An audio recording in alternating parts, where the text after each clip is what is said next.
Assalamualaikum warahmatullahi wabarakatuh. Saya Kusuma Ratri, CGP Angkatan 9 Kabupaten Wonogiri. Pada kesempatan kali ini, saya akan melakukan wawancara dengan Ibu Subarni SPDSD selaku Kepala Sekolah SDN 2 Kedungrejo, tempat saya bertugas. Kita langsung mulai, Ibu. Iya. Terima kasih waktunya, Ibu. Di sini nanti saya akan wawancara tentang tugas dari PGP, Ibu, terkait pengambilan keputusan dari instansi yang Ibu pimpin. Bisa kita mulai, Ibu, ya? Bisa.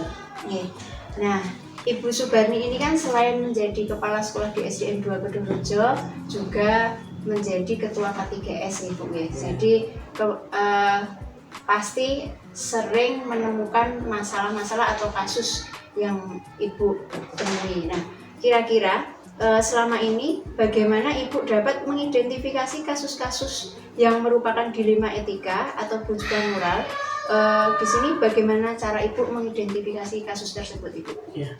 Terima kasih, Mbak, pertanyaannya. Kita mengidentifikasi masalah itu kita kelompokkan dulu masalah yang kita hadapi. Itu masalah itu masuk masalah ranah hukum atau tidak masuk ranah hukum.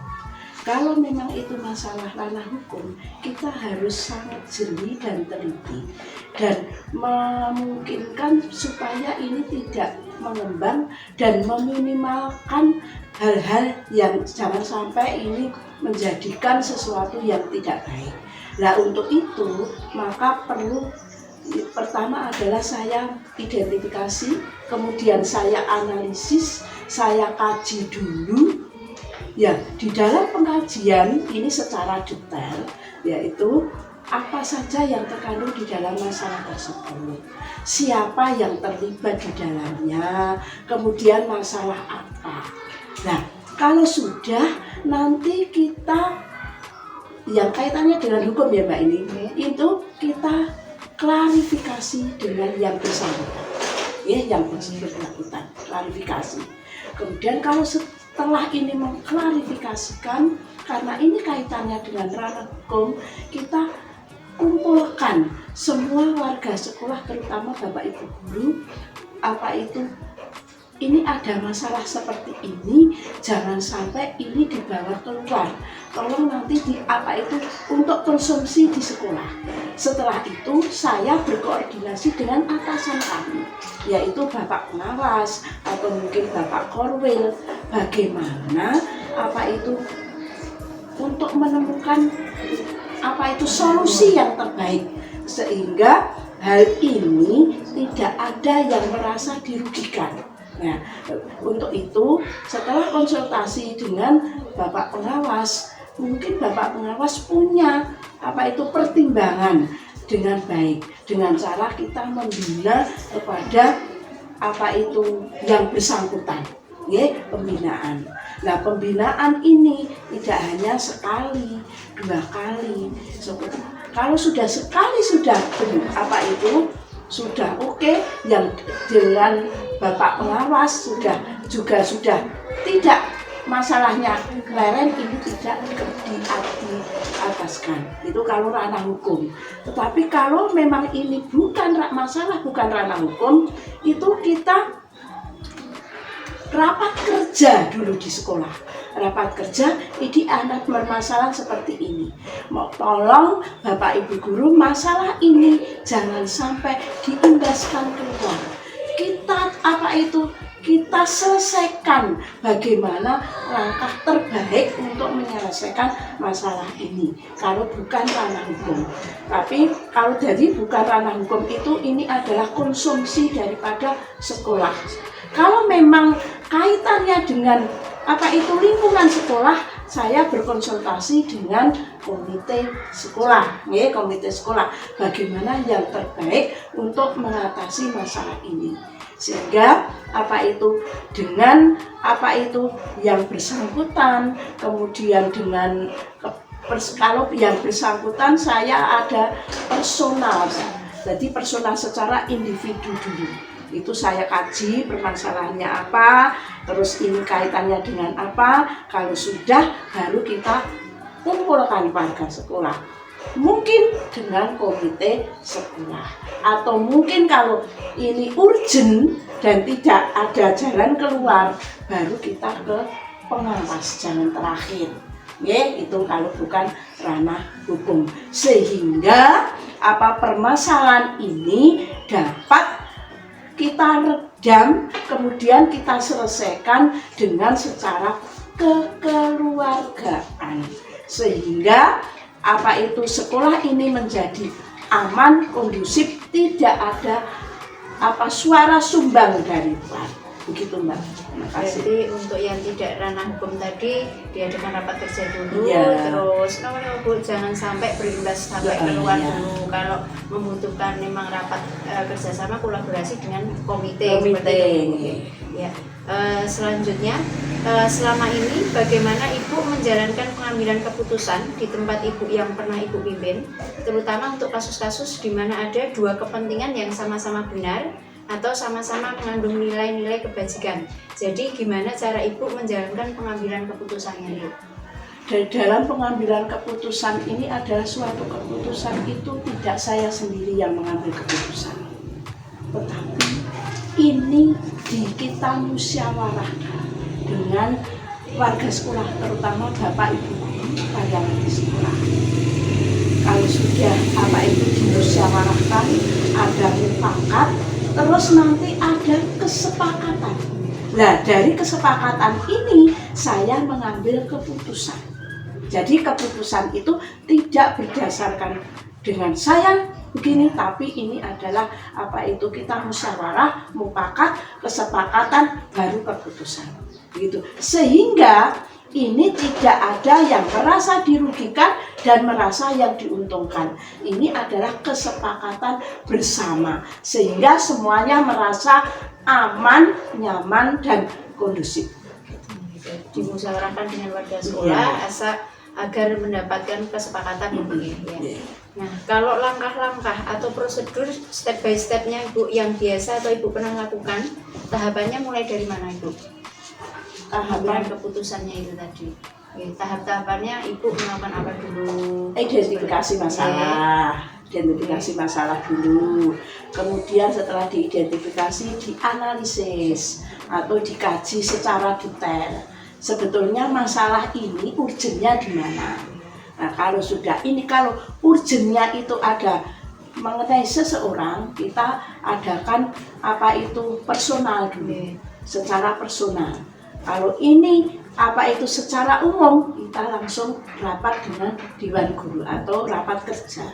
Nah, dalam rapat kerja apapun itu punya potensi, semua guru punya potensi. Nah, mungkin dari guru ini akan punya ide atau solusi bagaimana yang terbaik. Jadi semua diberdayakan untuk mengambil keputusan. Berarti diidentifikasi, lalu dianalisis secara dikaji, terus nanti atau solusi dari ini, analisis ini bagaimana solusinya. Jadi ditemukan solusi kemungkinan dari guru yang lain. Nah, hal-hal apa saja yang selama ini Ibu anggap efektif dalam pengambilan keputusan dilema etika, terutama atau yang paling anggap Ibu efektif itu yang seperti apa? Dilema etika itu yang bukan ranah hukum, yang bukan ranah hukum. Terus dengan benar begini. Kita semuanya itu manusia itu tidak sempurna ya Mbak. Semuanya punya kelebihan dan kekurangan. Begitu juga saya menghargai semua guru yang ada atau semua warga sekolah itu semua potensi. Jadi untuk penanganan masalah seperti ini kita itu tadi seperti tadi diidentifikasi, dianalisis, dan terus dari permasalahan ini apakah mengenai personal atau mengenai keseluruhan tadi. Kalau personal ada bimbingan secara personal atau individu, tetapi kalau ini secara umum ada semua Bapak Ibu guru. Kemungkinan nanti dari Bapak Ibu guru itu juga tadi punya ide atau gagasan untuk menyelesaikan ide secara, sehingga masalah dilema etika ini tidak sampai mengimbas keluar. Kita hidup di dalam lingkungan sekolah. Diselesaikan dalam lingkup sekolah. Dalam lingkup sekolah. Nah, yang selanjutnya, hal-hal apa saja yang menjadi tantangan ibu dalam pengambilan keputusan, terutama pada kasus dilema etika, benar lawan benar. Jadi seperti itu, ibu mengambil keputusannya, kira-kira yang menjadi tantangan ibu seperti apa? Tantangan kami itu yaitu pada rasa, kalau orang Jawa itu rasa pekewuh, nggih. Rasa pekewuh, kemudian rasa tidak ingin membebani guru dan sebagainya. Ini yang menjadi permasalahan di dalam hati berat. Bagaimana saya mengambil keputusan ini supaya tidak merugikan salah satu guru, juga menguntungkan salah satu guru, tetapi semuanya bisa dikondisikan. Jadi yang paling berat itu adalah mengkondisikan kebijakan yang saya usul. Ojo-ojo, jangan-jangan ini ada guru yang tersinggung, ada guru yang merasa, sehingga dia merasa terbebani atau dirugikan, tapi juga ada yang diuntungkan ini, sehingga ini berat bagi saya. Nah, untuk itu kebaiknya makanya kita musyawarahkan secara bersama. Ini saya itu maksudnya begini. Ya, maksud saya ini begini, tidak pilih kasih, tidak membeda-bedakan, tetapi semuanya sama. Keputusan yang itu rasa takut saya itu ada guru yang terbebani, yang apa begini. Rasa pekewuh ya. Keputusan tidak menguntungkan salah satu pihak dan tidak merugikan salah satu pihak, tapi diambil jalan tengah yang terbaik. Terbaik. Nah, kira-kira ibu punya tidak tata kala jadwal tertentu dalam penyelesaian kasus dilema etika, atau langsung menyelesaikan di tempat, atau memiliki jadwal untuk penyelesaiannya, bentuk atau prosedurnya seperti apa? Jadi misal ada kasus guru A dengan guru B itu langsung ibu selesaikan saat itu, atau menunggu ini belum waktunya jadwal untuk ini minggu depan ya, atau seperti itu, atau memang diselesaikan saat itu juga, atau gimana Bu? Ya, kalau saya masalah itu segera diselesaikan supaya ini semuanya bisa clear, terbuka, tidak terbawa kemana-mana. Itu jadi kalau ada masalah, kalau saya langsung tangani. Nah, penanganannya ini masalah pribadi atau masalah keseluruhan. Kalau masalah pribadi secara intern, ya personal tadi. Tapi kalau ini masalah umum, kita selesaikan dengan rapat kerja, diselesaikan secara bersama. Jadi lebih cepat lebih baik, karena ini masalah. Kalau masalah ini tidak segera diatasi, mungkin akan tambah masalah-masalah yang lain yang mengikuti dari permasalahan. Jadi masalah satu belum selesai diselesaikan, sudah timbul masalah yang lain. Untuk itu kalau ada masalah segera diselesaikan sehingga semua clear. Nah, syukur bagai kesananya tidak ada masalah yang mengikuti. Jadi segera diselesaikan. Kalau terkait dengan personal berarti intern, terus kalau terkait dengan semuanya nanti diadakan rapat kerja untuk dibahas solusinya. Nah, selanjutnya kira-kira ada tidak Bu, seseorang atau faktor-faktor yang selama ini mempermudah atau membantu Ibu dalam pengambilan keputusan dalam kasus dilema etika yang pernah Ibu jumpai? Kalau saya itu merasa kurang, saya sendiri itu adalah kurang segalanya. Peran serta Bapak Ibu guru dan warga sekolah ini sangat membantu pekerjaan saya. Nah, untuk itu saya sangat membutuhkan ide atau gagasan dari Bapak Ibu guru, sehingga tidak mutlak dari saya, karena saya merasa kurang itu tadi.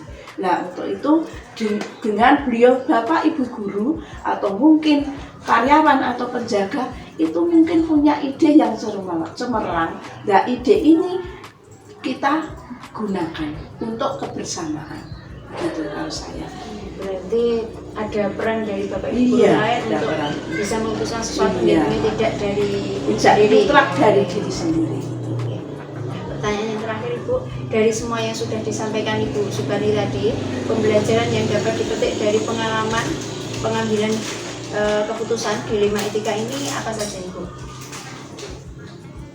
diambil.